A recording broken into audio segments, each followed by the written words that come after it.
We want the truth, so watch Truth Wanted live Fridays at 7 p.m. Central. Visit tiny.cc/YTTW and call into the show at 512-991-9242 or connect to the show online at tiny.cc/calltw.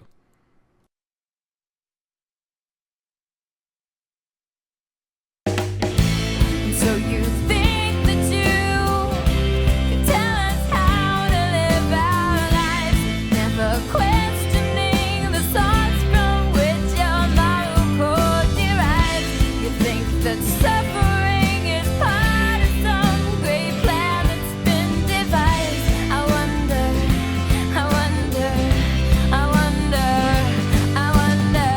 what will it take for you to start opening your eyes? I wonder. Atheist Experience. We are live. Today is April 24th, 2022. It's 4:30 p.m. Central or so. Thank you, everybody, for joining us. I'm Matt Dillahunty. Joining me this week is someone who I met recently on TikTok, who's awesome enough that we were just like, let's get him on the show. So, everybody, please welcome Justin, Everyday Atheist. How you doing, man? Thank you so much. Thanks, Matt, for being here. It's an honor and a pleasure. I'm really glad you're here. We've got we'll chat in between stuff, and I think they'll be putting links up to your content as well. But we have full calls, and let me just explain for people who are tuning in who aren't familiar with the clock after getting lots and lots of feedback over the 17 plus years. Evidently, I'm too quick to pick up on what some callers are actually intending. And so we've implemented a clock. And so basically, if you're a theist caller or you're calling in to make a specific point, as long as you are being, an honest interlocutor, I'm going to give you a full minute uninterrupted from either of us. There'll be a clock on the screen just to make sure that we're fair. And the only adjustment that needs to be made at that point is do we have to interrupt for clarification, and then we'll see. I'm seeing a lot of stuff about sound not being up to par, but we'll do what we can, and we'll start with this call right here. Welcome, Dane in Kansas. Pronouns are he, him. How you doing, Dane? You're on with Matt and Everyday Atheist. Thank you for taking my call, Matt. Sure, welcome. What is it you want to talk about? The reason I'm calling, I'm calling about biblical archaeology and what they've found over the last couple of years, and especially over the last couple of months. The bracelet on top of Mount Ebal, the cursed mountain, when Joshua went into the promised land, the Lord told him to curse from Mount Ebal and then off of Mount Gerizim to do the blessings. Well, they found an amulet there, a bracelet, that in it is dated back to the 14th century BC. So my question is, don't you think that lends credence to the Bible being true? No.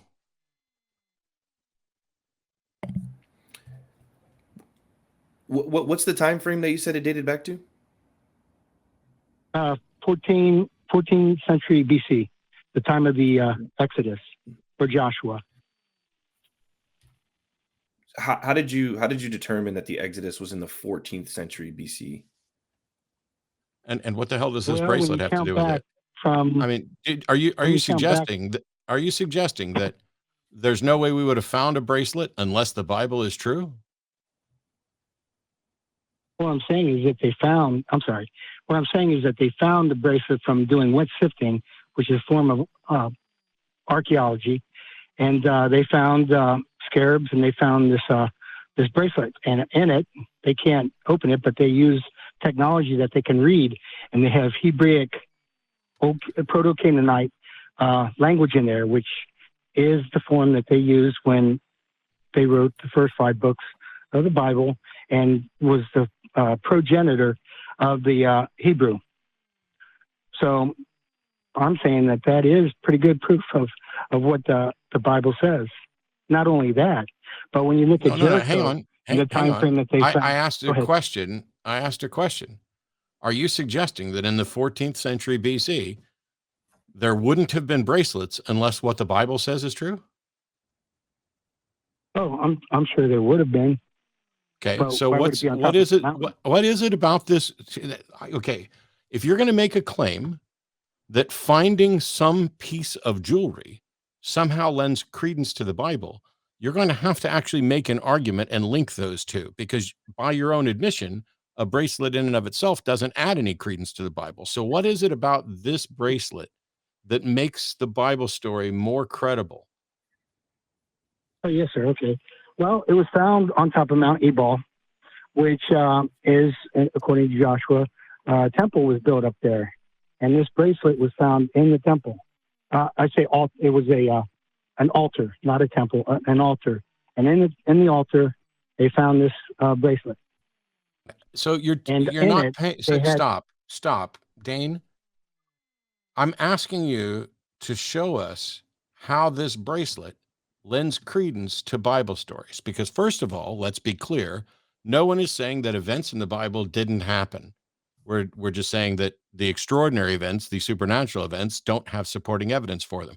We're not saying that there weren't ancient Israelites or anything else, although there's good reason, if you read like Israel Finkelstein and others, to think that there's no good evidence to show that the Israelites were ever enslaved in Egypt.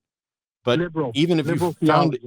even if you found a bracelet from that time period that seemed to suggest that maybe the Israelites were in Egypt in the 14th century BC, that doesn't prove that the Bible story is true. It doesn't prove that God plagued them 10 times. It doesn't prove anything about parting the sea and walking across on dry land.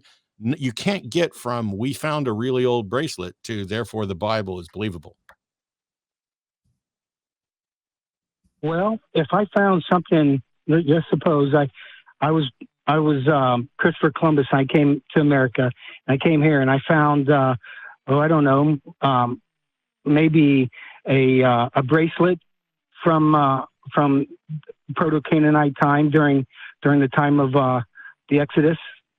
Wouldn't that be kind of surprising to me? I think that would lend something to be looked into. No, it doesn't. You don't understand how evidence actually confirms something. You just said if you were Christopher Columbus and you got over here and you found a Proto-Canaanite bracelet, wouldn't that confirm the Exodus? No, we're in America. Exactly. It'd be extraordinary if you found something like that. So finding No, on it top wouldn't. of a mountaintop Oh my in a God. temple, All you did was list a bracelet from a time period. How does it prove the Bible? okay. I'm going to put 1 minute on the clock. I'm going to not interrupt you. I'm going to let you go at it for 1 minute to show how this bracelet actually confirms the biblical stories in a way that points to, there being an actual God and not just, hey, there used to be ancient Israelites. Go ahead. Let's start the clock. All right. Thank you, Matthew, for letting me do that. So to me, that bracelet was during the time period that corresponds to Joshua. If you read in the book of Joshua, when they went into Promised Land, they hit Jericho and then they hit Ai. And then the Lord told them to go up and do the blessings and the cursings. He took 6 tribes to Mount Gerizim, which is the blessing mountain, and then Mount Ebal was the cursing. Inside that bracelet is curses, and they've read part of those as curses that would pertain to not just a time period, but of being the curse mountain of when that happened. And I don't need any more time. I say you can read that yourself in the Bible. Yeah. So in 100 years, when let's say in 2,000 years, when archaeologists are digging up New York City, will that mean that the stories about Spider-Man are true? Well, I think the subways will be. They'll be able to determine that. So you think that in a couple thousand subways, years, well, you think in a couple thousand years, when archaeologists find the subways in New York, that this will be confirmation that Spider-Man was real? Or that there was a New York City. No. Those two things are not remotely the fucking same. Okay. I asked you twice, and this is why I couldn't believe you said it, if you thought that would demonstrate that Spider-Man was real, and you seem to say yes. Do you not understand that the subways don't prove Spider-Man, even if they prove New York, and that a bracelet may prove people existed, but it doesn't prove miracles? Right. I don't think anybody worships Spider-Man. I didn't ask you if anybody worships Spider-Man. We're talking, are you completely unable to think about things in the abstract and to deal with things with regard to analogies? Because all I was asking is, does X demonstrate the truth of proposition Y? And you seem to acknowledge that it doesn't in one case, but claim that it does when it comes to the Bible.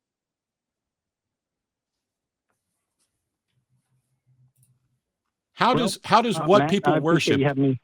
How does what people worshipped make any difference to whether or not an item found proves a story?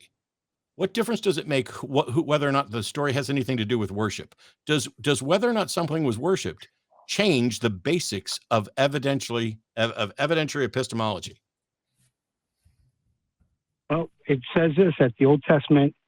God is still the okay, same if you're not going to Testament of the answer New my Testament. questions, I'm just going to move on to somebody else, because if all you're going to do is tell me what you're convinced of, and when I get to the why part and ask questions, you avoided the question that's being asked. I asked you, if somebody found a piece of an item, does it matter whether or not that item points to something that somebody used to worship, as to whether or not that item confirms that that thing existed? Okay. Look, the reason I called, I've heard Hey, seen you are on you going to YouTube. answer my just wanted question to- or not? I don't need you to I'm tell just me the praying- reason I you just pray called, for you. because I didn't ask you the reason you called. I asked you about the nature of evidence and whether or not something would demonstrate the truth of something, some other claim, and whether or not it makes any difference whether or not somebody worshiped that claim. Well, are you an archaeologist? Do you know? Okay, if you're You know not going to what be they honest, find and I'm what not they- wasting my show's time or my guest time with any more bullshit from you. You keep avoiding the subject, so goodbye. To ask me, am I an archaeologist? I'll bet you're not an archaeologist either, Dane, because I would hope that anybody who's an actual archaeologist would not be so boneheaded as to suggest that whether or not somebody worshiped somebody is a factor, or could be a factor, in whether or not the evidence supports it. I don't know. I don't know how else to address that. It's biblical archaeology is a weird thing for me, Justin. I don't know how often you get into it, but I mean, you've got, obviously Ron Wyatt, the big fraud who ran around finding Noah's Ark everywhere all the time. Right. But this guy, is claiming, up on Mount Ebal, consistent with this time period, we found a bracelet. Cool. Yeah, no, it's something I've come across a few times, especially.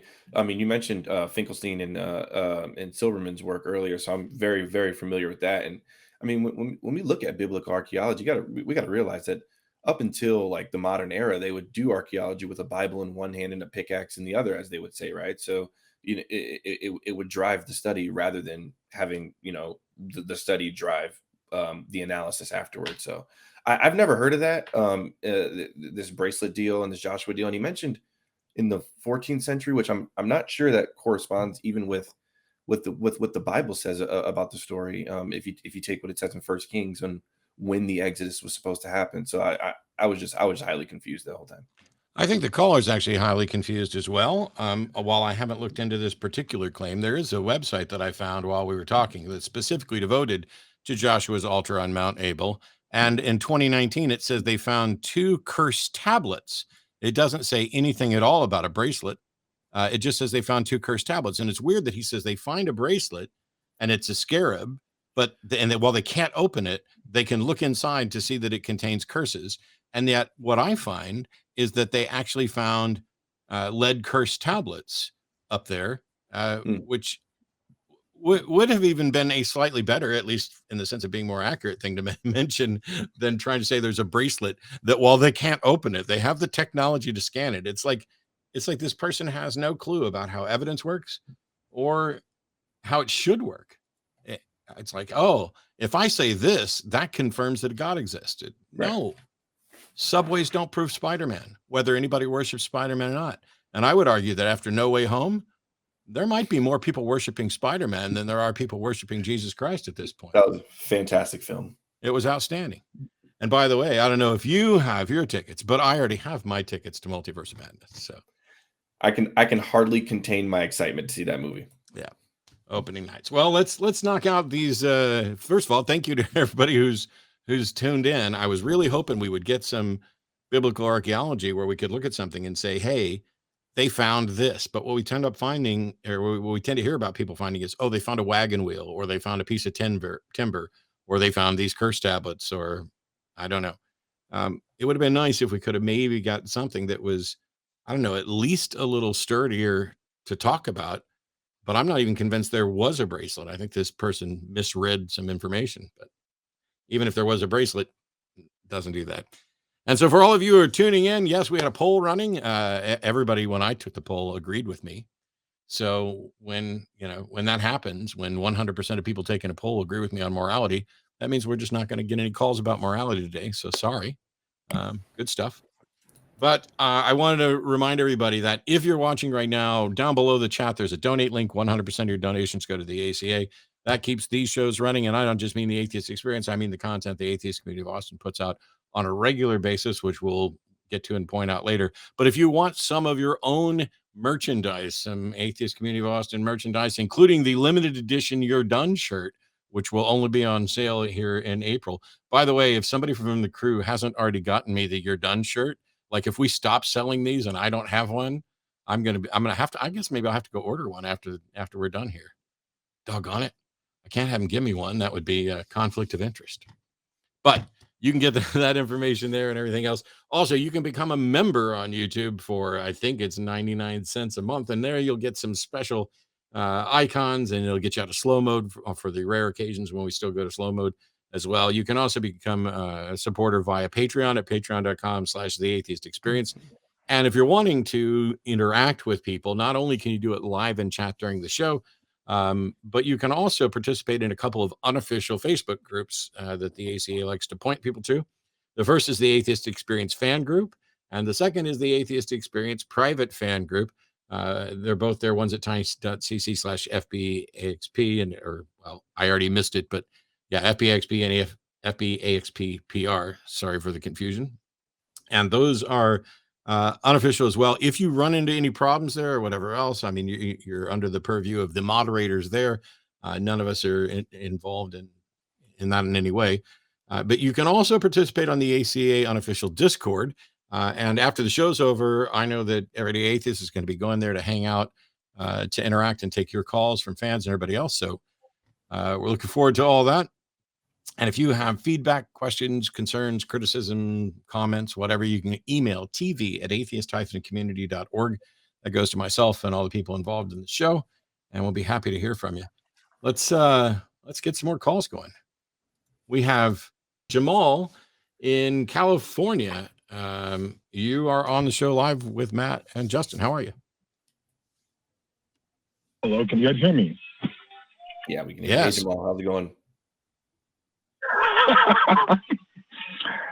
I spoke with the guest you have there, Matt, on TikTok.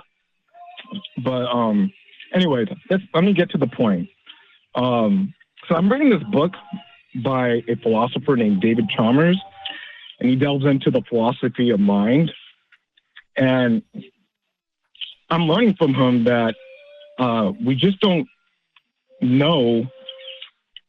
How can I explain it? Like, we don't have a scientific explanation for why we possess consciousness. And this, to me, like in my worldview, because I'm a Christian, and in my worldview, I believe our consciousness is our soul or spirit, right? And I think the idea that scientists can't really explain consciousness, they can't explain how it arises, to me, gives more credibility to, I'm not going to say Christianity per se, but the fact that there is something more to us than just the physical. And I do know that most atheists are materialist. I don't know what you guys believe in personally about that, but I do know, like, most atheists that I spoke with, you know, they're like very hardcore materialists. They just believe in energy and matter. They don't believe in. I don't need you to tell. Yeah. I don't need you to tell me about what other atheists believe. You're talking to us, So I'm not going to sit here and defend views that other people have. I am not I'm a methodological naturalist, not a philosophical naturalist. But when you say we don't have a scientific explanation for consciousness, my answer is, do we have any explanation for consciousness? Because if we don't have a scientific explanation, what other explanation is there, and why? Right. There is no, as far as I know, there's no valid explanation to why consciousness exists. Cool. Then you don't have an explanation, and I don't have an explanation, and so we keep looking until we have a good explanation. Sorry, what? I do have an explanation. No, you don't. You just admitted we don't have an explanation. No, I'm saying from a scientific. You have a hypothesis. You have a hypothesis that may not even qualify as a hypothesis because it's untestable and unfalsifiable. So when we say we don't have a scientific explanation for something, that means we don't have an explanation. It doesn't mean you get to make one up or say, well, that lends credence to a god or something supernatural. That is a particular fallacy. That's a logical fallacy. It is impossible for you to structure a syllogistic argument such that it includes the premise that we do not have a scientific explanation for X, and then reaches the conclusion that you have some other explanation for X. That's not possible. So what are your beliefs about consciousness? I'm just curious. My view is that consciousness, as far as I can tell, seems to be an emergent property of a brain. And why do you think that? Because from all the evidence points to the conclusion that consciousness is what the brain does. Every single aspect of personal identity and all the things that we tie to consciousness and the things that religions and other things used to tie to a soul are identifiable functions of a brain that are malleable. Like we can study people with brain damage, and we can probe brains, and we can do research on this. And what we find is that everything that makes me can be changed. My memories, my preferences, my emotions, everything, and all through the physical. So until somebody comes up with a way to show that there's something beyond the physical, I don't have any reason to believe in anything beyond that. That doesn't prove that consciousness emerged from the brain. It could just be. I'm sorry, but I didn't say that it does. I didn't say that it does. And the burden, I'm in agreement with you that we don't have a good explanation for consciousness. It's not up to me to prove that consciousness isn't magic. It's up to you to prove that it is. Can you do that? Well, just the fact that it exists is quote unquote magic. It doesn't. It may not exist. It may not exist as a thing or identifiable. Consciousness is a label that we put on what the brain does. Prove to me that consciousness exists as a thing unto itself. Well, I don't know if I can prove that. I can't even. No one can even prove that consciousness exists, right? But we know that it exists. I mean, no, we don't. Go ahead, Justin. You don't. Well, I mean, you don't know that Jamaal, correct. I said it before you said it. I do not know that consciousness actually exists. What I know is that consciousness is a label that we apply to brain states, as far as I can tell. But it doesn't exist absent a brain state, just like hunger doesn't exist absent a brain state. Yeah, you seem to be contradicting yourself, because you said that you believe that consciousness emerges from brain states, but then you're saying that you don't seem to believe that consciousness actually exists. I said first of all, I said that we do not just believe that consciousness exists. There are good reasons to identify it as a label that we put on something. Does hunger exist, Jamaal? Absolutely. See, I'm not convinced that it does as anything other than a brain state. Are you thinking that hunger exists but absent a brain? Yeah, because people. What I'm trying to say is that, like, it exists because I've experienced hunger. Like, hunger doesn't exist. I've experienced hunger too, but what I'm experiencing there isn't something external that exists. It is a brain state. Just like I've experienced sadness and loneliness and emotions. I've experienced memories, but these things don't exist unto themselves. They are products of the brain. I don't, well, That's an assertion that you cannot back up, that it's a product of the brain. I can say back that it it's up. I correlated. can back it up. No, I can absolutely, Jamal, stop interrupting me. I can absolutely back it up. This is the study of brains. We've watched people in split brain patients, watch people change what their emotions are, their memories, their personalities. All of these things that you identify are products of a brain and can be manipulated. We already know this. We don't necessarily know how it works. We don't necessarily know how or why the brain produces this, but we know that that's what's going on. If you think that there's something more, you would have to demonstrate the truth of that, because we already have the truth that brains produce consciousness. Because first of all, you haven't been able to demonstrate that there's a consciousness absent a brain. Like where in the entirety of everything does there exist a consciousness without a brain?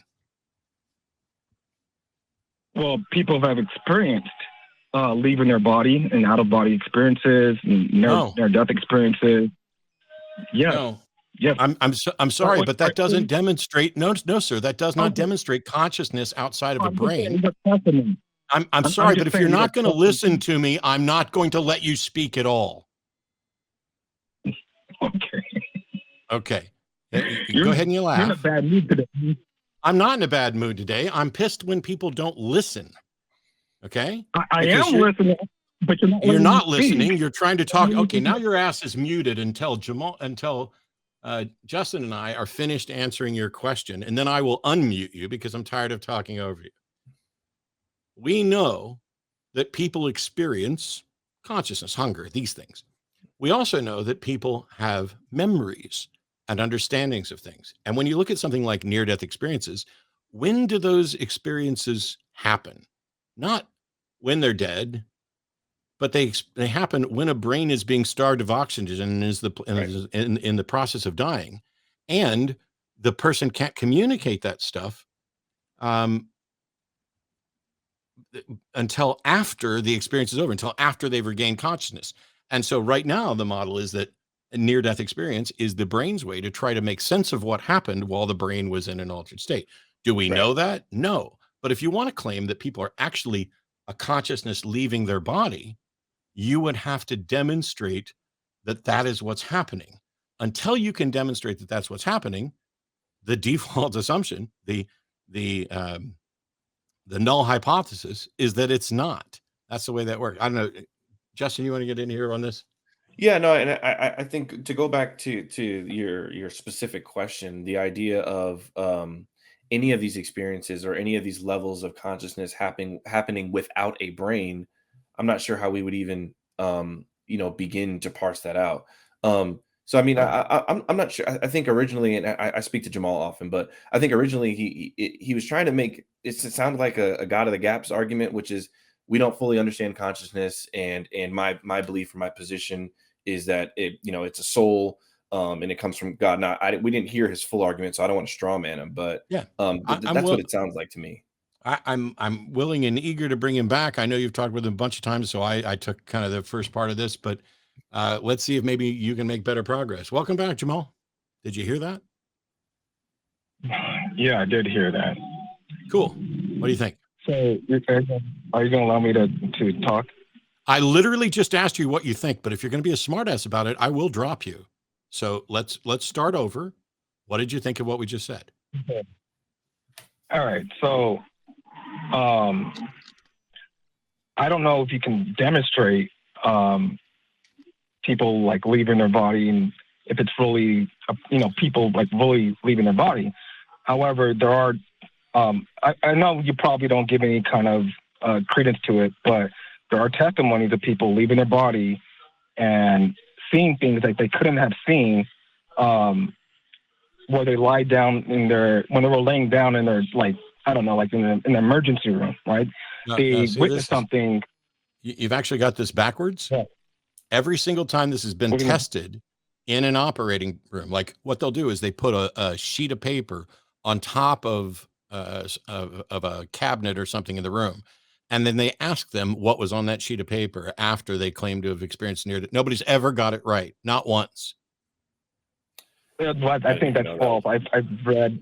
Okay, I've well, read you can think testimonies it's of false people all day long, but if it were true, don't you think there'd have been a Nobel Prize for discovering that souls can leave a body? Well, I don't. I don't think it's something that's like it's hard science. So, but I'm just saying. I know that it's there are not hard testimonies, science. So what you're saying is you're willing to believe something, despite the fact that there's no science to support it. Like you believing that consciousness emerged from the brain, right? No, there's plenty of science to support that. There's no science to support that consciousness. There's no science to support that consciousness can exist outside of a brain or absent a brain. Right. So me saying that the soul or spirit interacts with the brain is just as valid as you saying that consciousness arises from brain states. I'm sorry, but that's not true. First of all, whether or not something is valid is separate from whether something is sound. But the fact that consciousness seems to arise from brain state is consistent with all the available evidence and does not violate Occam's razor or posit anything else.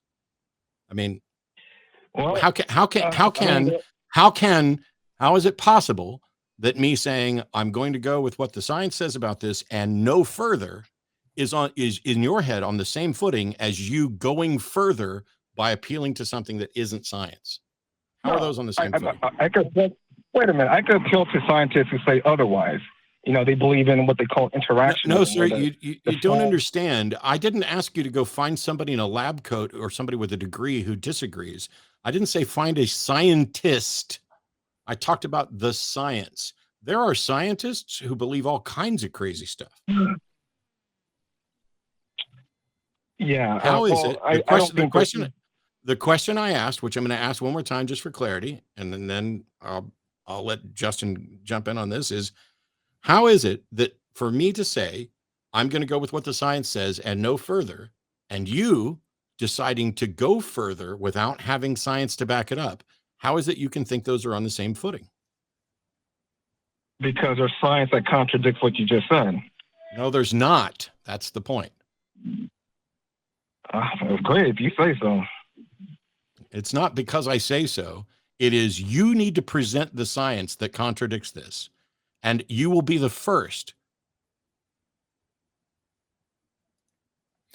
Okay. Jamaal, when you say science that contradicts, Matt's position, what exactly are you talking about? Science that contradicts that consciousness is an emergent property of the brain, and in anything after that, we just don't know yet. Is that what, like, is there some consensus position out there that says that says the opposite, or says something else? Is that what you mean?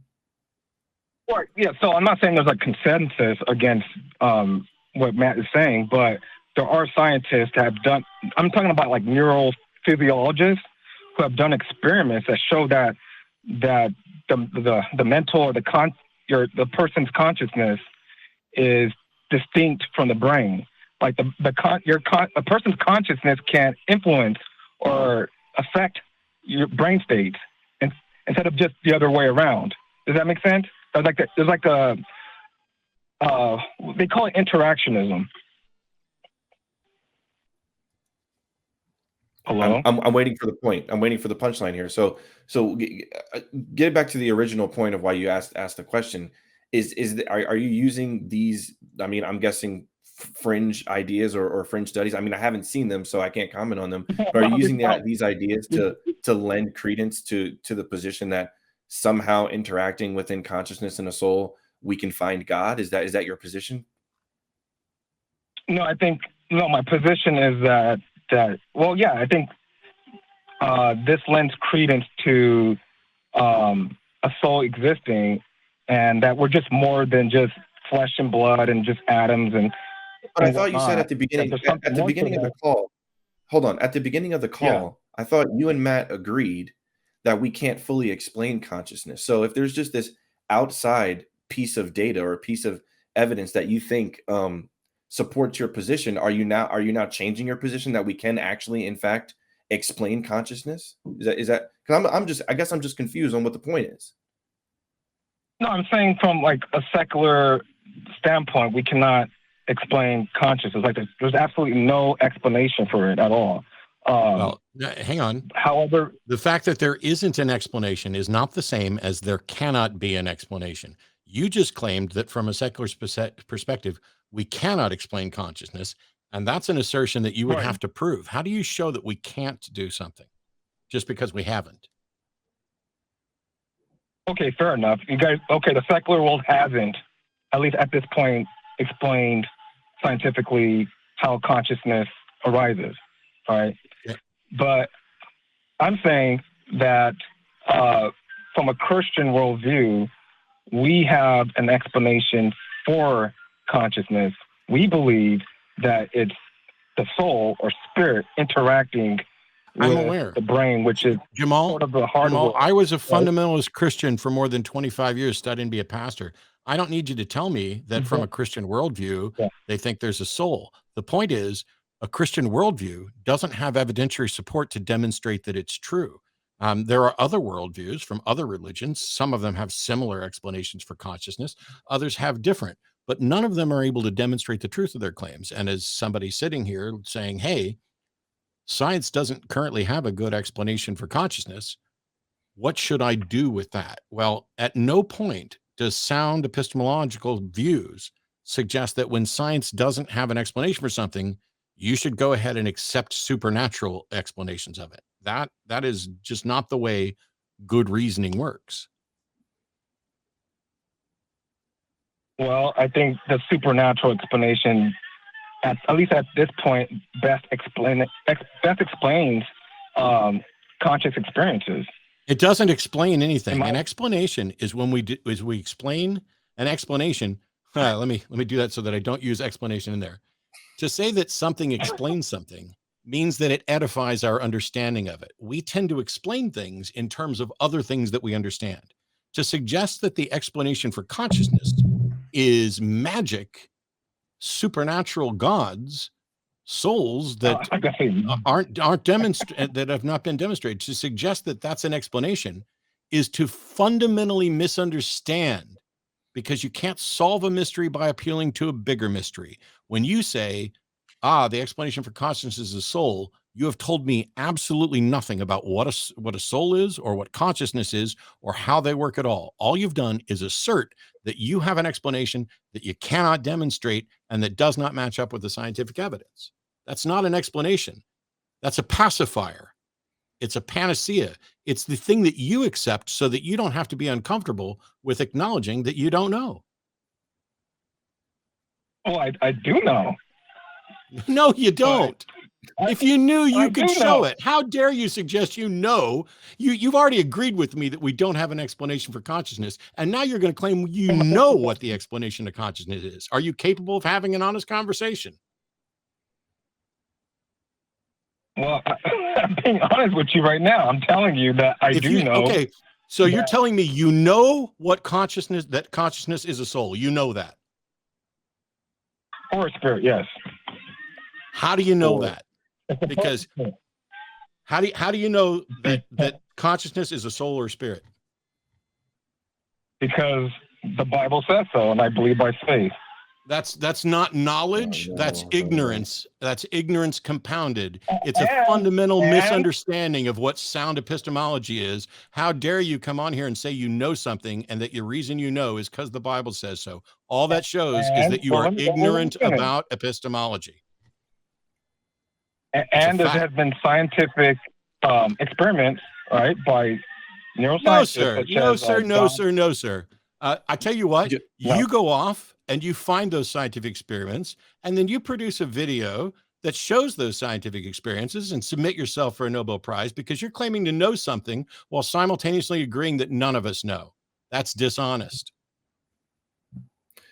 Okay, well, can I ask you to look up John Eccles? No, you don't get to ask me ECCLES? anything because I don't talk to people who aren't going to argue honestly.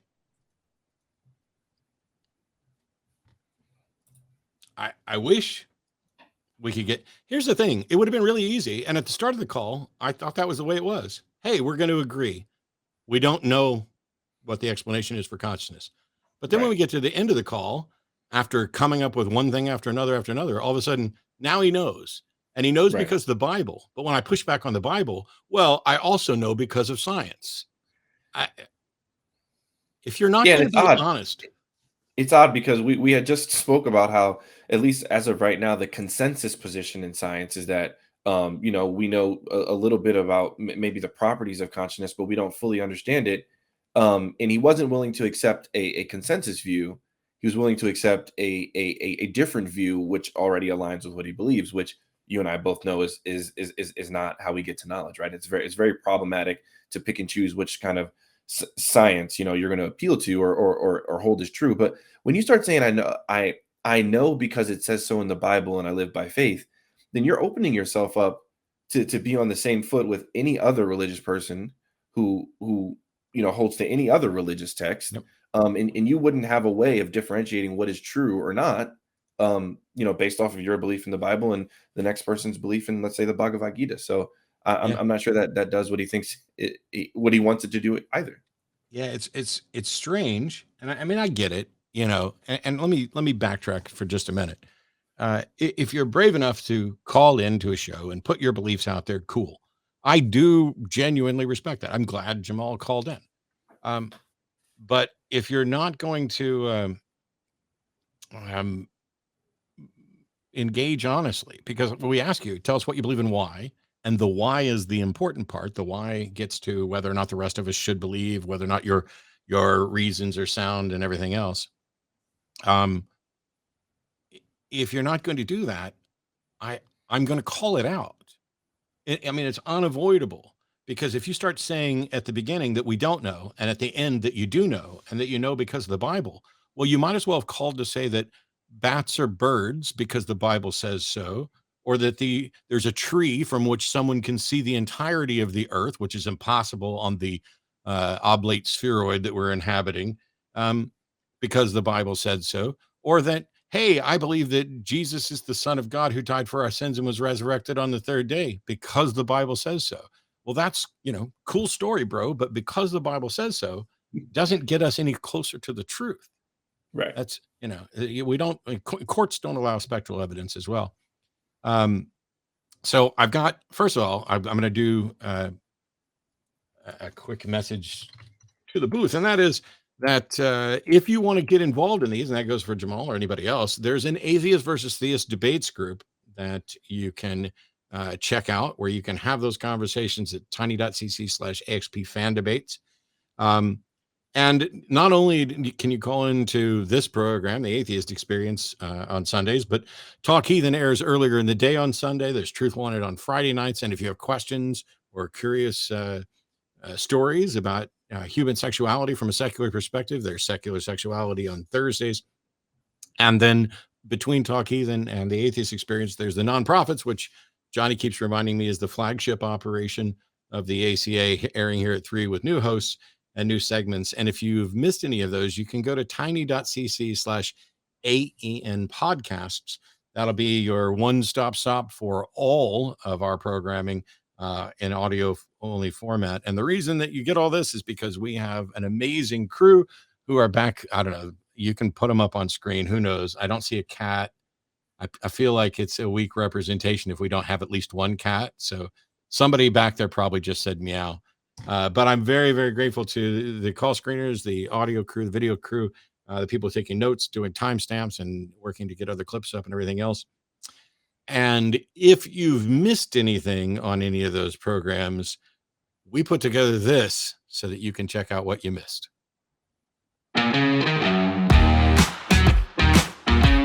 Not because you're married or that you're in a long-term relationship that now suddenly all the effort goes out the door.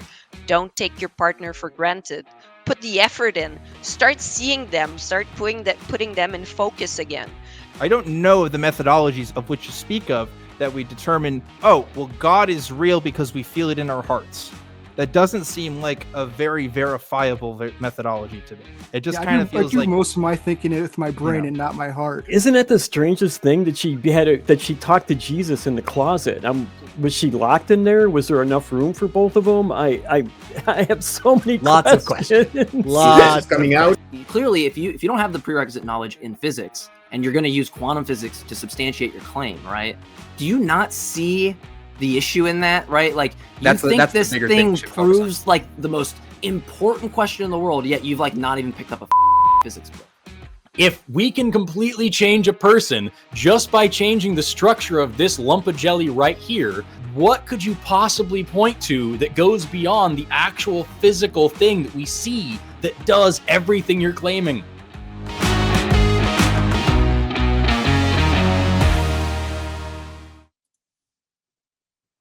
All right, and we're back. And I was reminded actually that since we previously on this call previously on the show took a call about the soul, that on last week's episode of the Atheist Experience, Forrest Falcai was on and talked about that as well to some extent.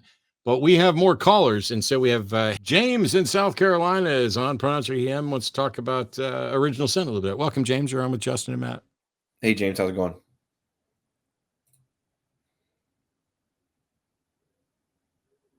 James? Are we there? Did we lose James? I'm going to put James back in the queue. I think I might have lost call in studio here. Bloop. Hello. Oh, there we go. I'll get James back. James in South Carolina, you're live on the air. How are you? Hey, Matt, Justin, thanks for taking my call. I wanted to discuss the validity of original sin. The theists claim through, Adam and Eve and the talking snake and the apple. That's why humanity does all the awful things it does. Murder, rape, suicide, cannibalism, genocide, etc. But what explains why other animal species do the same thing? And are they committing original sin? I don't think. I mean, if I was arguing from a theist perspective, I wouldn't say so. I would say that if you believe Genesis was literal, that God created Adam to have dominion over the animals. So there's different rules and different parameters that's placed on humankind, and due to Adam and Eve's conduct in the Garden of Eden, original sin is a curse that is laid upon us humans. So I'm not sure if I was coming at it from their perspective. I'm not sure that would be something that would apply to the animal kingdom as well. Well, and that's my point. So I mean, I don't subscribe to original sin anymore, and you've got the theists would say that sexual sin, homosexuals are a sin and abomination and all that nonsense. But yet you've got 450 other animal species documented. Yeah, I need to. So James, you're forcing me to put on my Jesus hat. So I will put it on. Going back to when I was a Southern Baptist fundamentalist Christian, the answer is no other animal is bound by a covenant that has anything to do with sin. And from a Christian perspective, human beings are not an animal. They are special creations of God. They're the only ones that have consciousness, and in that regard, and the only one that sentience, consciousness, and we get into some mess, but they're the only ones that have any sort of duty or responsibility to God. They're the only ones who could have the cognitive abilities to appreciate the law and be held accountable to the law. So while dolphins engage in sexual assault, that's not a sin. And so when you ask, why isn't this that way for the other animals? It's because the other animals, as Justin was pointing out from a Christian perspective, are here for us to subdue and shepherd and use for our purposes. They don't do wrong because they don't have souls that can be bound to sin and understand the law. And whoa, I feel gross putting that hat back on. Seems like to me that evolution would explain it a lot better than the Bible does. Oh yeah. But and then even me putting my Jesus hat back on, if I were then to go grab my evolution hat, which I don't have handy right here, the response to what I said just just since we're here to teach people that, is if the other animals don't have this problem of sin or anything else, then how is it that there's a serpent who God cursed to walk on his belly forever for doing what God didn't want? And the serpent used to be able to talk, evidently, and can't now. So it's just a kind of a, if you're going to go to the Bible and say, ooh, why is this the case? Well, you can make up whatever shit you want within reason. And there's the added aspect that from an evolutionary standpoint and point of view, we are a part of the animal kingdom. There is no separation of a special form of primates, which we are, in the rest of the entirety of the animal kingdom. So but again, that's just looking at it from maybe my point of view, or coming at it from evolution, like you were talking about. Yeah, well, I understand that. You understand that, but I think we do what we do from evolution, and to say that we're sinners as humanity and animals aren't, yet they do the same things we do, is absurd to me. For 50 years, I was a believing Christian, and a few dozen times I went to church. I didn't go regularly, but, I believed it wholeheartedly. And then this last year, I spent 60, 70 hours a week studying religion and evolution. And, wow, the atrocities in the Bible, it was enough for me not to believe it. And it boggles my mind that all these theists out there that can ignore all this stuff. It's not just ignoring. I mean, I spent a lot it's one of the reasons why I really was hoping that we'd get,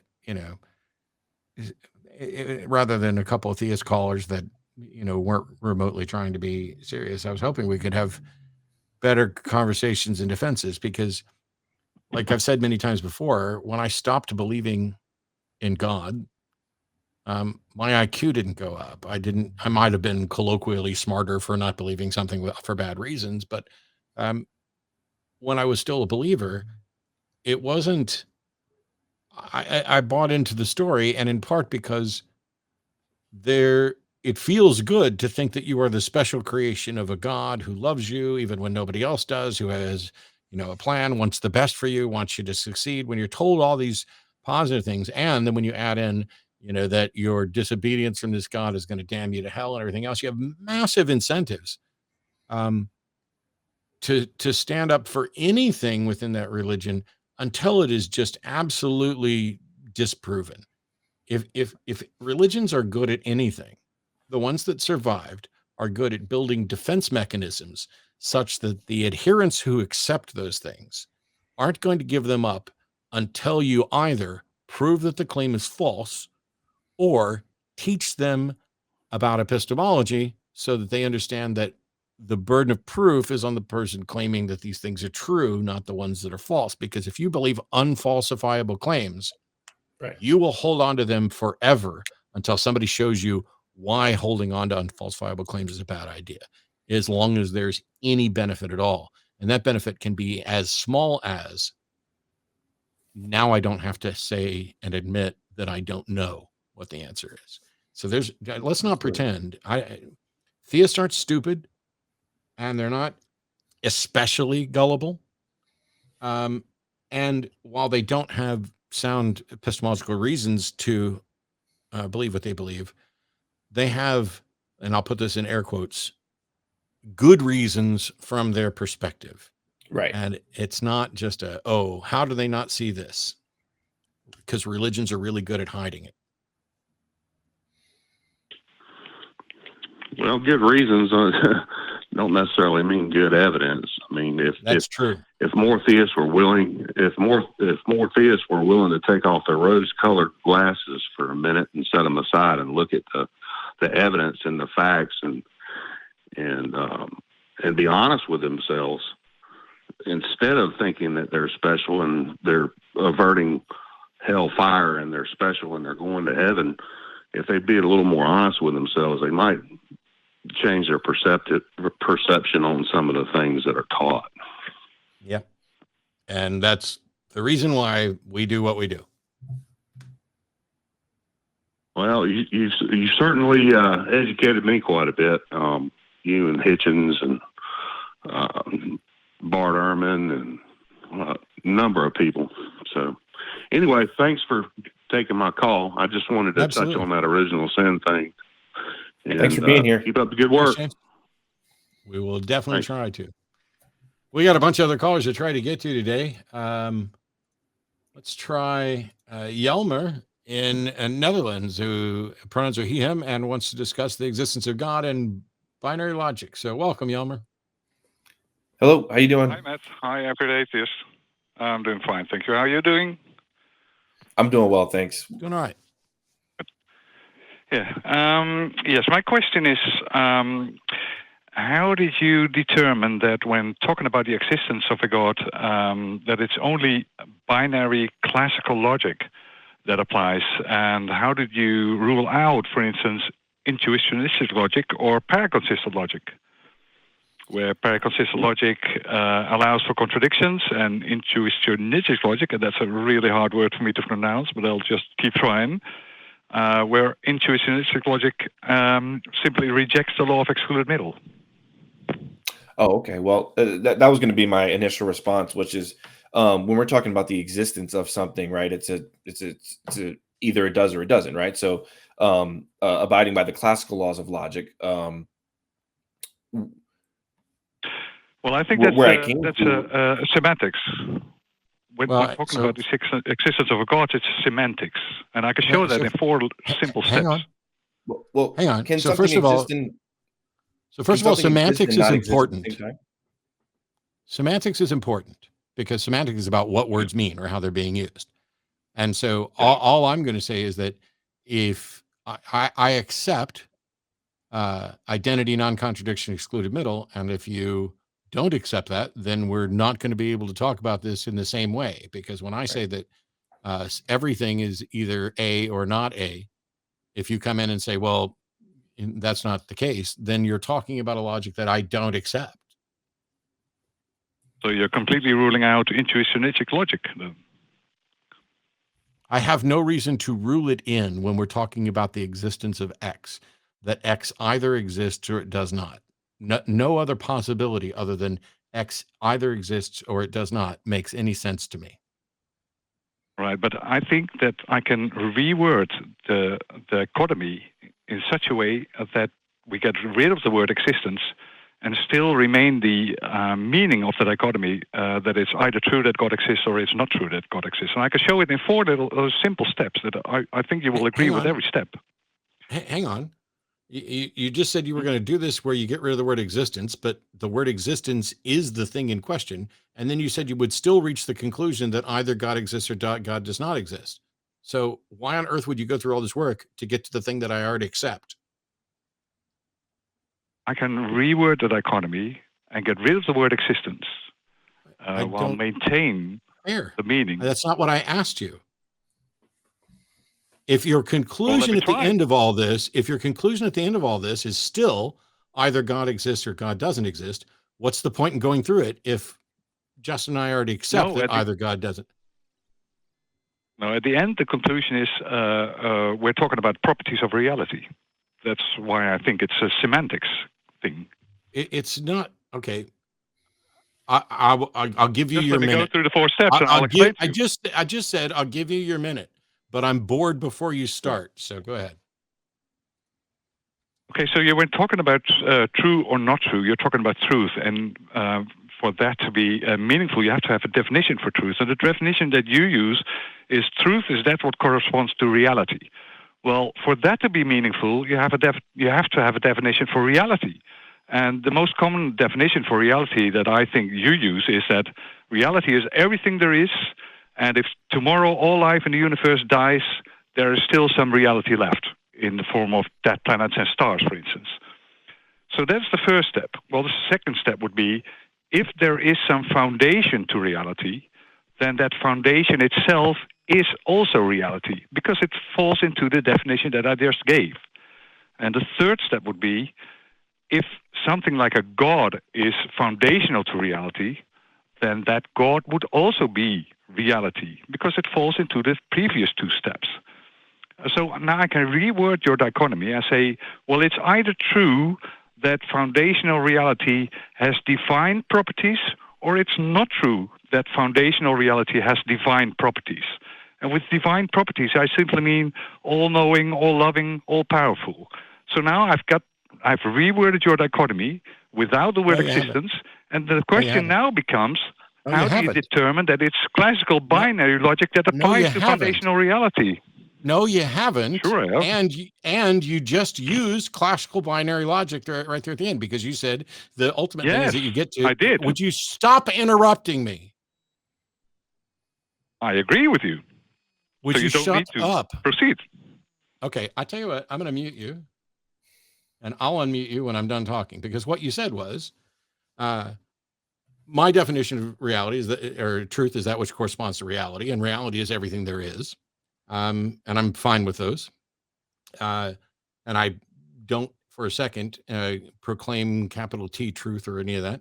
But then you say, if there is a foundation to reality, I don't even know what that means. What does it mean that there's a foundation to reality? So that's your first if, which you haven't demonstrated that there is a foundation to reality. Then your second if is if something like a God is foundational to reality. So you start with reality, and then you say, if there is a God or something like a God, which is foundational to reality, and none of that makes any sense. None of it's been demonstrated at all. But you then get to either it's true that foundational reality has defined properties, or it's not true that foundational reality has defined properties. But that conclusion is either true or not true, which accepts the bivalent logic that I was already talking about. It talks about identity, non-contradiction, excluded middle. So all of your work to remove the word exist is irrelevant, because your case here hasn't demonstrated anything. It didn't demonstrate that there is a foundation to reality. It didn't demonstrate that there's something like a God that serves as a foundation to reality. And so you went through all that work just to get to either it is either true or not true that foundational reality has defined properties. And if you would have started the call by saying it's either true or not true that foundational reality has defined properties, I would have just agreed with you at the start, and we wouldn't have wasted any time on your pedantic little concerns about semantics surrounding the word exist. Now, where did I go wrong?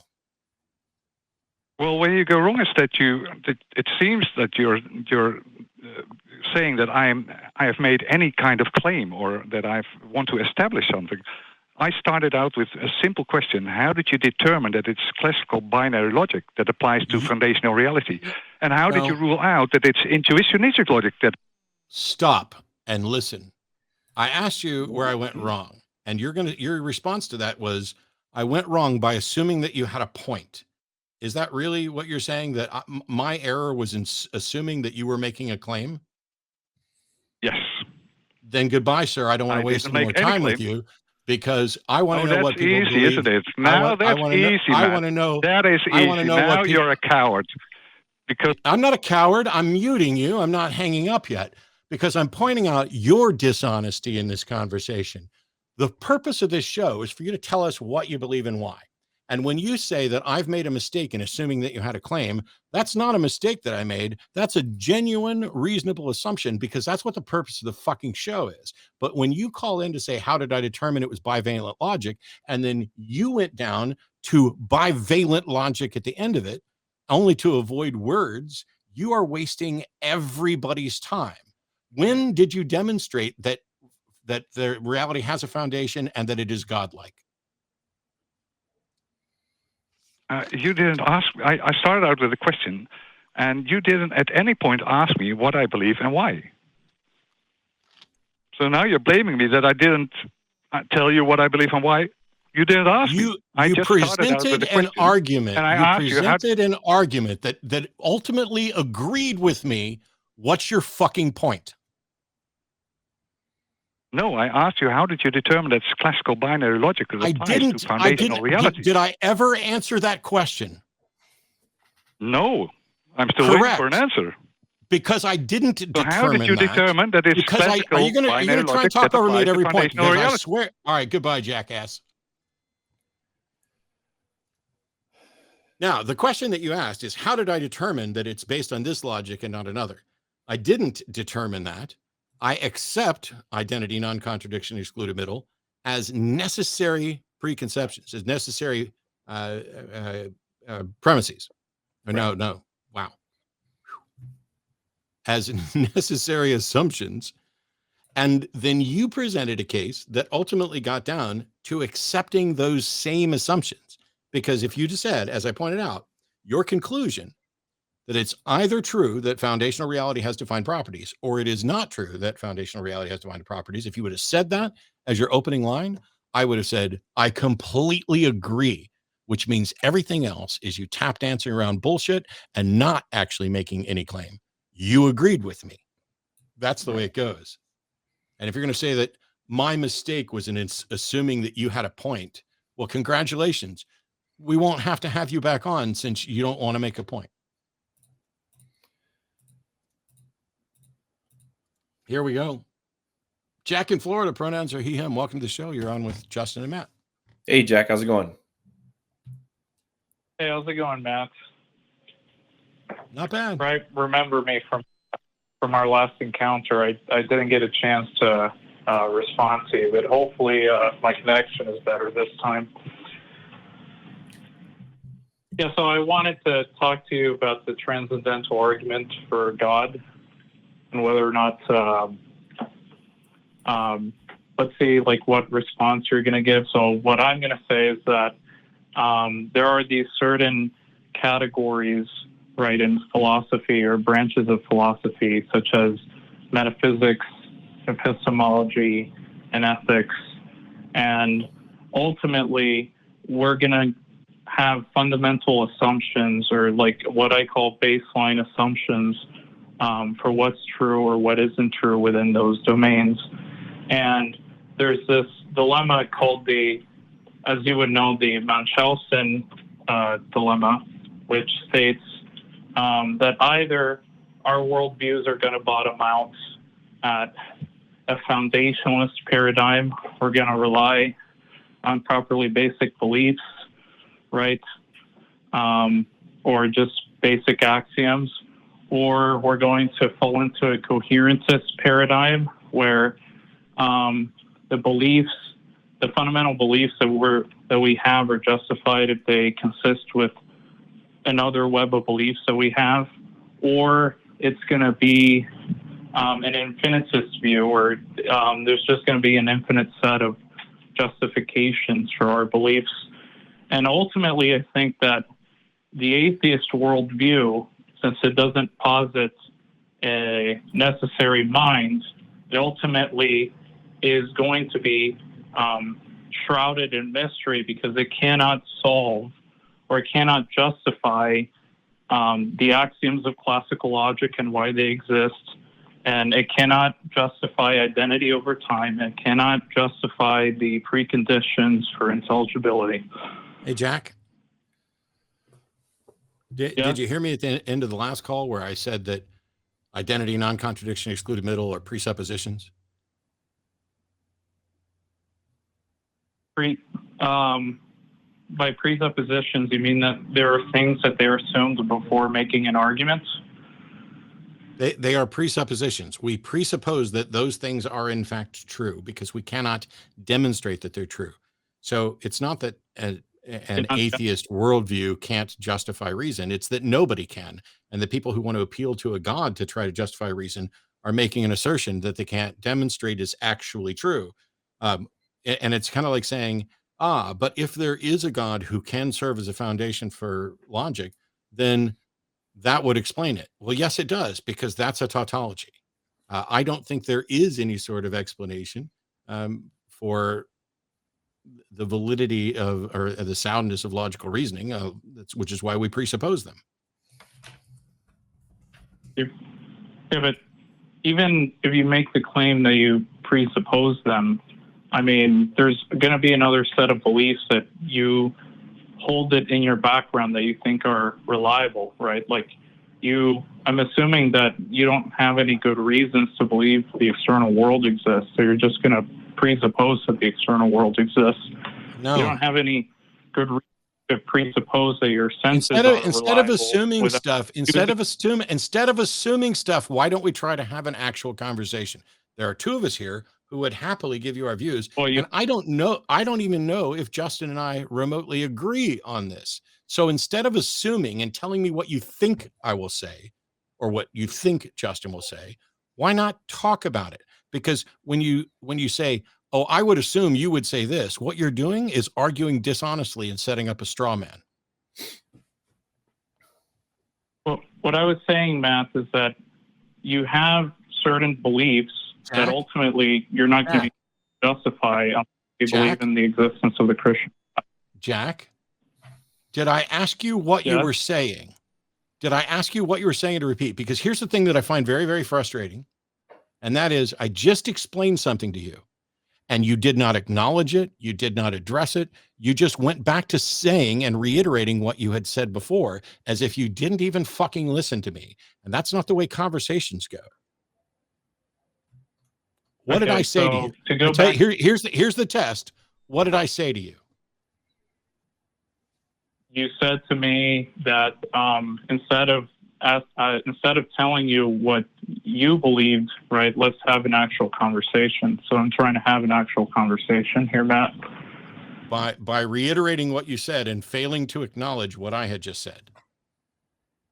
No, I didn't fail to acknowledge what you were saying. All I'm saying is that Justin, sorry, Jack, when somebody says something to you and the next words out of your mouth don't address what they actually said at all, but instead are, what I was trying to say is, that means you failed to address what was said. But okay, go ahead. I'm going to address what you said. So you said that those laws of logic are going to be presuppositions, right?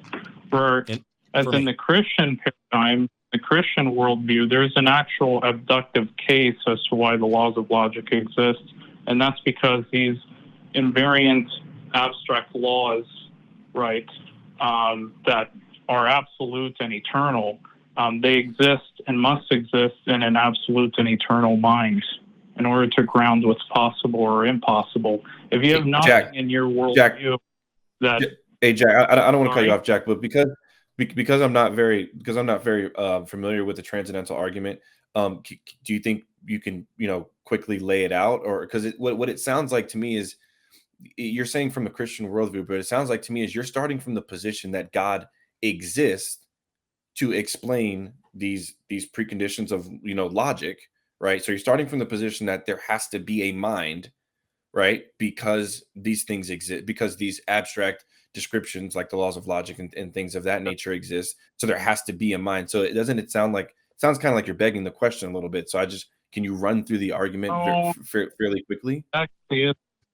the argument is, if the laws of logic are eternal and absolute and they are concepts, then if they are necessary, they can only exist within necessary minds.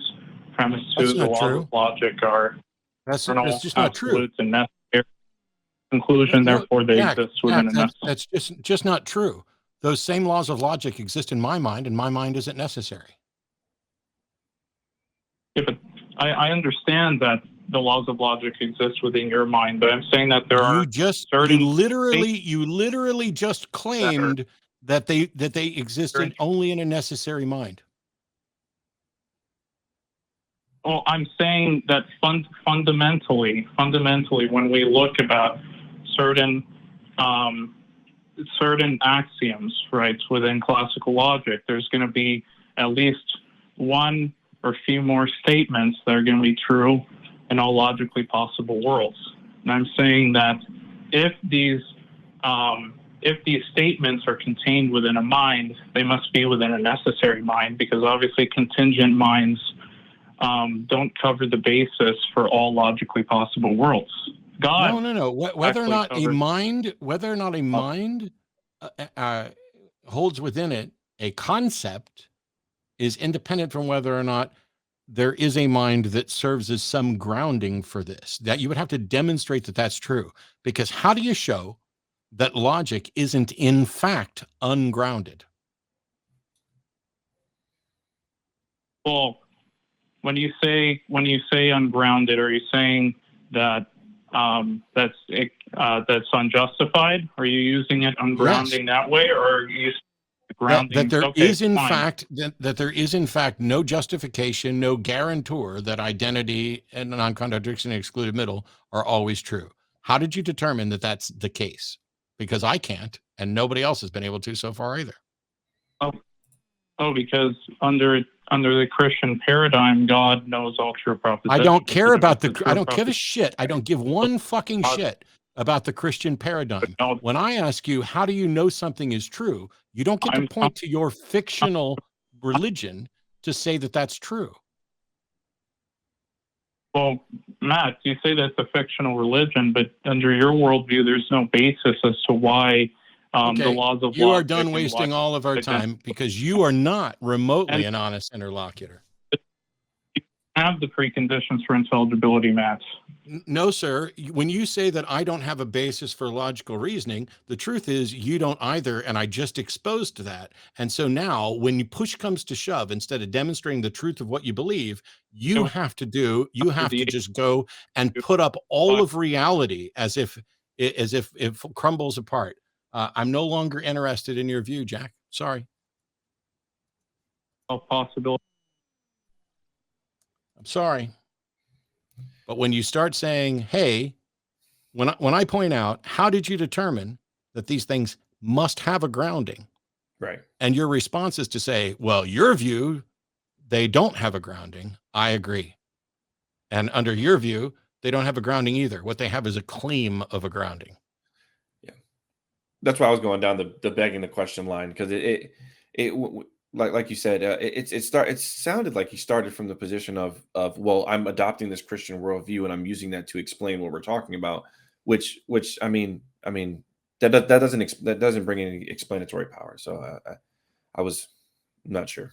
Yeah, it's so strange because I get it. Not everybody digs in on the philosophy, and I don't remotely claim to be an expert. I'm a bit of a dilettante philosophical geek, but I sorted this stuff out over many debates, including, some with Matt Slick, who has his own version of the transcendental argument. And at the end of the day, what's really happening here for the people who aren't able to follow all this, let me put all this in a bag for you. Logic is the process that we're all going to appeal to for reasoning. What kind of logic? Well, okay. That's up for discussion, evidently between bivalent and et cetera. But the issue here is that how do you know that reasoning is reasonable? How do you know that A equals A? And there's no way to demonstrate the truth of this. Any attempt to show that, here's the problem. Any attempt to show that identity, non-contradiction, excluded middle, these foundational principles of logic, any attempt to show that they're not true, you have to assume they're true first. You have to use logic to do so, right? Right. You can't make a logic. So just as a necessity, we have to acknowledge, I don't have any way to show that there's something that guarantees that A always equals A in every circumstance. I don't have any way to show that. But until somebody demonstrates that it's not true, we are justified in accepting as a presupposition what seems to be the case, that logic or the logical reasoning is in fact reliable. If you want to suggest that it's not reliable, which by the way, the last caller wasn't doing, none of these callers are going to do. No, but none of them will say, oh, logic isn't reliable. What they'll say is, you atheists can't tell me why logic is reliable, but a Christian can tell you why logic is reliable. Because in the Christian worldview, God serves as the foundation upon which logic rests. And I'm like, cool story. Yeah, that's all fine and dandy, but prove it. Yeah. You have to do some actual work to prove it. And when your proof is that a necessary proposition must exist or can only exist in a necessary mind, well, that's not true because it exists in our minds. I mean, I understand identity, non-contradiction, excluded middle. And then to claim that there must be a necessary mind and going into all possible worlds and all this other stuff, you're still assuming that logic is true in order to demonstrate any of that. This is when René Descartes famously did the cogito of I think, therefore I am. people were like, aha, we've cracked the problem of all that. No, you haven't, because as Thomas Hobbes pointed out, I think it was Hobbes, that the cogito, I think therefore I am, is still contingent upon reason being reasonable. And while we all accept that it is, you can't prove it. And so it doesn't get to any more of a sturdy foundation than anything else. And the same is true whether you say, I think therefore I am, or God thinks therefore we are, which is probably inaccurate. I'm going to go ahead and put this through. John in Canada. I appreciate you calling in. Given what the call screen is written down here, it says here you think that BLM is leading people to get hurt and they need God, and yet it says you're agnostic. So I find everything about what you're supposedly going to ask really confusing. So welcome, John. You're on with Justin and Matt. Hey, John, how's it going? How are you, Matt? How are you, everyday atheist? Tired. So, Matt, are you a Star Trek fan? Yes. Okay. Remember the TNG episode, The Drumhead?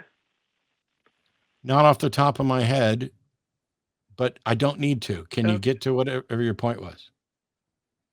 Okay. Well, in that episode, an admiral was on board. They see there was an explosion, and they did an investigation. And admiral was investigating.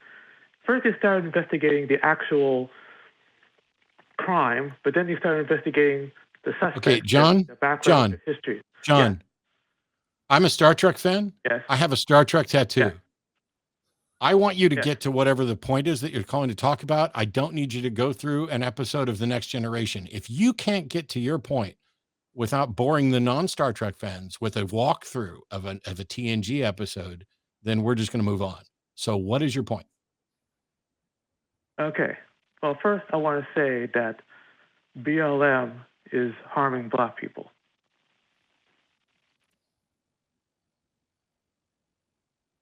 Because it's teaching Black people how to not to commit crimes. Not when they're courted by police, they're not being instructed how to do it properly. They're being instructed to resist arrest, which leads to people being killed.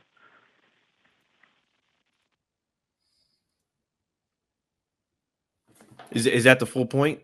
I'm waiting for. No, and they're also not honest, because, as you can see, many Black Lives Matter activists use the money that they raise to buy things for themselves. For instance, one person got John. I'm highly confused why you called into a show where we're asking for evidence of God's existence and arguments of that sort to bring us the case that BLM is not supportive or good for the Black community. That's perplexing. So I'm asking, where does this tie in to the atheist experience and the whole point of the show? Because I know that you support Black Lives Matter. Plus, Black Lives Matter is connected to Black believers, which Mendiza's a part of. Okay, plus so the Black community. John, shut up Yes. and listen very carefully. What difference does it make if Black Lives Matter has any association with Mendiza's organization, Black Non-Believers? I'm not convinced that there's any official link, but what difference does that make? What difference does that make? You see, politics and religion are connected. Okay, John, Black Lives Matter and Black Non-Believers, neither of them are religion. So when I ask you how this is relevant, this connection that you brought up apropos of nothing, your answer is that, oh, politics and religion. I don't think that you actually have a point that you understand, John. And so we're going to move on. Yeah. All right. That was odd. Yeah, it was really, really weird, because it's like, oh, okay. I know you support Black Lives Matter. Well, yeah, but that doesn't mean I support anything and everything that's ever been done on behalf of Black Lives Matter, because that doesn't automatically qualify me as their PR or spokesperson either. Right. Yeah. But it's like, oh, well, they bought things for themselves. I don't know or care about, first of all, it's a decentralized thing. So, it's like, Right. which group are you talking about? What money, whatever. And then you're like, oh, let's tie it to Mandisa's black non-believers. Okay. So what? I mean, but this is the same caller that I had who's called in as a theist, then an atheist, now an agnostic who says that black people need God. I really wish we could have gotten to that part of the call. Because for an agnostic to call in and say black people need God is already a really curious little rabbit hole to go down there instead of the BLM thing. We are almost out of time here, but I've got some people that have still been on hold for a while. So it's Vanamali in Illinois, pronouns are he, him, has been waiting patiently to ask a question. So thank you for waiting. Yes, thank you. Thank you for taking my call. ABC recently did an episode, 2020 episode on death cults, namely Heaven's Gate. And while I was watching some of this on YouTube and a part of it, I'm thinking, what exactly is the difference between this death cult and religions? The same religion. after death. No, stop. This is really easy. Religion is the top level broad category that covers a bunch of different categories of belief, and some subset of those beliefs are death cults. Right. I mean, religion has no evidence at all. And these people are saying, hey, after death, some aliens will take you to a wonderful place. You'll have a happy life. Religions also promising a wonderful life. These guys talk about signs and say this sign, this comet is coming. That's a sign. And we see religions also saying the same thing. Of course, not our religions, but saying the same thing. Okay, there's going to be a sign. The world is going to end. We better convert. And this God is going to save us. And we will live happily ever after. And there's a similarity in this. And the only difference I can think of is that might makes right. You originally opened the show with morals, and morals, it seems, is just might makes right. Small number of people, it's a death cult. I'm sorry, Large number of people. It's not about the number of people.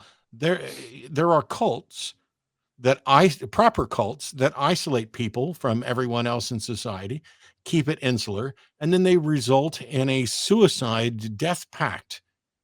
That is not true as for Judaism, Christianity, Islam. I mean, okay, do they sometimes encourage death stuff? Yeah, but it's not. Right. This isn't all of our parishioners are going to get together and commit suicide. There is a difference. Not everything that is under the umbrella of religion is on equal footing with regard to its harm or its potential for harm. No, I mean, I don't mean to say they're exactly the same, but as you said, isolation. Well, Christians. You've been on hold. You've been on hold for no, stop. You've been on hold for 2 hours to ask what's the difference between a death cult and a religion, and I already told you what the difference is. A death cult is one that has views that ultimately isolate individuals and result in their death. That's not what most religions do. So, did you have another question? Well, yeah. Basically, if I want to have these views published somewhere, would you know of any publications that would encourage these kinds of thoughts, these kinds of ideas, basically atheist-leaning ideas? God, I hope not. Why would I want to encourage you to publish ideas that all religions are death cults when that's not true? No. Well, it's not always exactly the same kind of idea. Well, you called us. Basically, something us. Now, listen. You called us because you didn't know what the difference was between a death cult and a religion. Why would you be qualified to publish anything on this subject if you're calling us to get that simple explanation? I'm saying there are similarities. They are not exactly the same. The only reason that the religions are not called death cults is this injunction against. No, it's not the only reason. They put an injunction.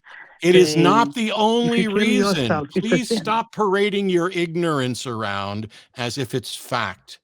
There are real distinctions between religions, and they don't all say and do the same thing, and they don't all qualify as death cults. And it's not just based on the number of adherents. If you know so much and I'm wrong, why the fuck did you call me to ask me to explain it to you? I'm just trying to have a discussion. That's all. No, you're not. That's all. No, you're not. Keep an open No, you're mind. not. And I'm You're not. saying, You're not trying to have a discussion. You called to ask a question. I answered it, and now you want to know where you Right. can publish. right? I'm trying because I have tried to publish it. I'm wondering if you know of any publication. No, I You may don't, not and I agree. wouldn't. That's I fine. wouldn't buy any I mean, publication that would publish that drivel. If you're going to run around, and I'm hostile to religion, undeniable. I am absolutely hostile to religion. I find religions absolutely repugnant. I think they're doing real harm on a regular basis. Almost every single one of them that I've been introduced to, I can find some harm in it. And nothing at all would make me oversimplify and pretend that they're indistinguishable from death cults. It may be funny as a joke to say, oh, well, the Catholics who believe in transubstantiation, they're a cannibal cult. Okay. It's amusing because we were pointing out a problem with the thing, but to say they're all death cults, I mean, you have grossly oversimplified this. It's no surprise to me that no respectable publication should publish that. It's like people claiming that religion is mental illness when it's not. Right, because it's not. Yeah, that's not. It's not that it's just not a fair characterization. It's incorrect, right? It's not accurate. Yeah. So I'm always baffled because people think, well, Matt's just going to agree with everything atheists say and disagree with everything religious people say. When over 17 plus years, everything about me points to the opposite. I spend as much or more time disagreeing and arguing with atheists who've got really bad takes on stuff. When you start talking about, religion is mental illness and all this other stuff, it's just not that way. Hey, before we get out of here, and my apologies to the couple of people that we didn't get to, but we've unfortunately run over time, and I know that they've been on hold for ages, and we're just not going to get to anybody else. Justin, take a minute to tell everybody where they can find you and find more of you. I mean, obviously, we're going to do what we can to get you back on the shows and stuff, but you're putting out content on a regular basis, including doing lives at TikTok. Yeah, absolutely. Yes. I am most active on TikTok. So if you want to come hear a little bit more of my position, what I got to say, TikTok's probably the best place to go. I'm also on Twitch as well as YouTube. YouTube, I upload the recordings of the TikToks, and on Twitch, I try to go through in a little more in depth, some of the scholarship that I'm being taught. Try to walk through it together with my audience. Some of the positions that I take. So. Please feel free to come find me on TikTok, YouTube, and Twitch, and I have a Discord link. Absolutely, and that's how I found him, because I'm on TikTok, even though I don't put many videos.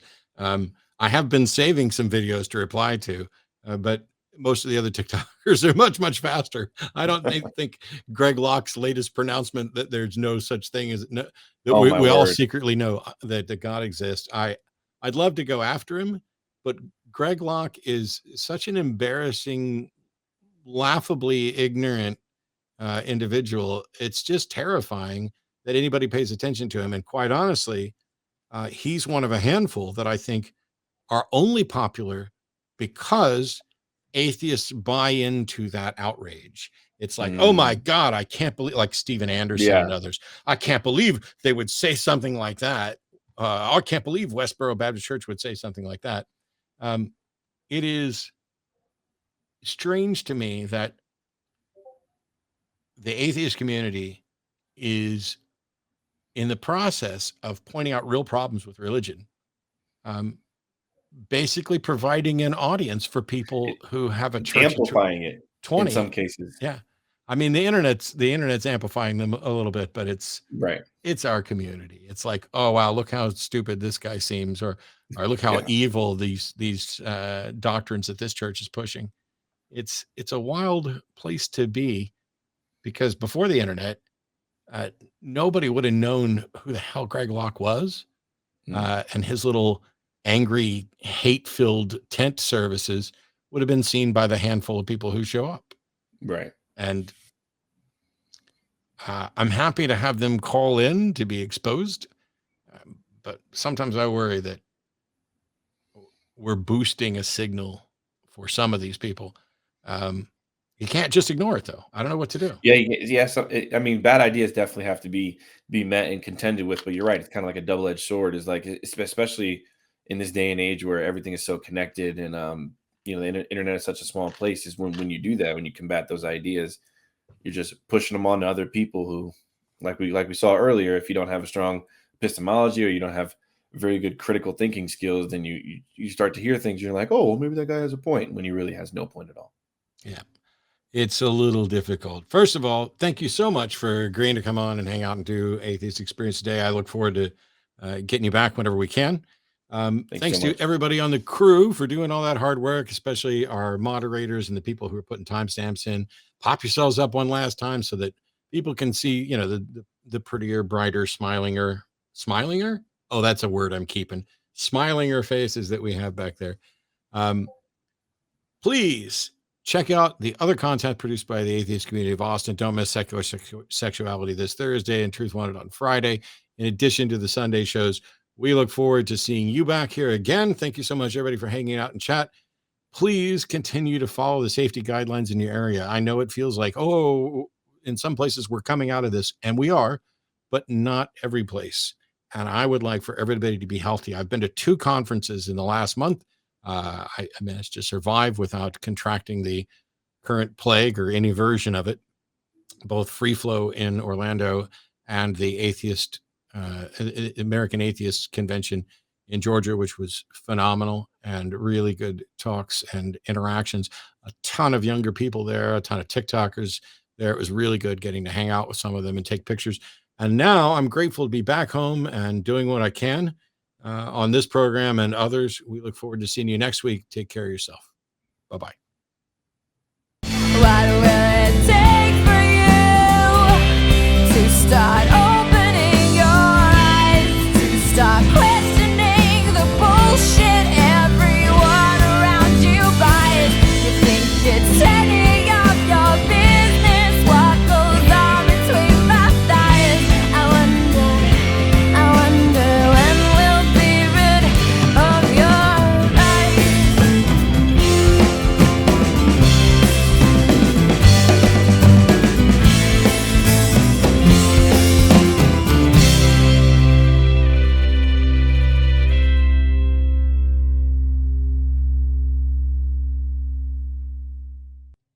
It's time to get sexy, so watch Secular Sexuality live Thursdays at 7 p.m. Central.